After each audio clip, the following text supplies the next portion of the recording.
Jésus et Jean. Ce passage, on le trouve dans l'évangile de Jean, chapitre 3 versets 22 à 36. Après cela, Jésus, accompagné de ses disciples, se rendit en Judée, il y séjourna avec eux et il baptisait. Jean aussi baptisait à Hénon, près de Salim, parce qu'il y avait là beaucoup d'eau, et l'on s'y rendait pour être baptisé. En effet, Jean n'avait pas encore été mis en prison. Or, une discussion surgit entre les disciples de Jean et un juif au sujet de la purification. Ils vinrent trouver Jean et lui dirent : « Maître, celui qui était avec toi de l'autre côté du Jourdain et à qui tu as rendu témoignage, le voilà qui baptise, et tous vont vers lui. » Jean répondit : « Un homme ne peut recevoir que ce qui lui a été donné du ciel. Vous-même m'êtes témoin que j'ai dit : moi, je ne suis pas le Messie, mais j'ai été envoyé devant lui.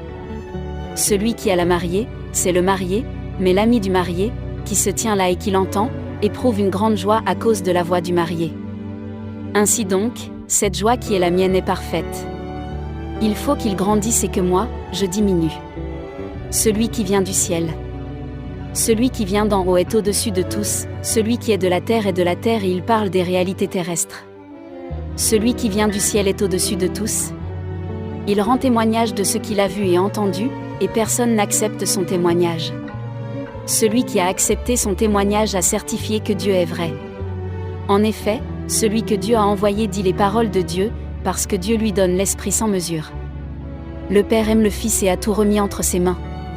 Celui qui croit au Fils a la vie éternelle, celui qui ne croit pas au Fils ne verra pas la vie, mais la colère de Dieu reste au contraire sur lui.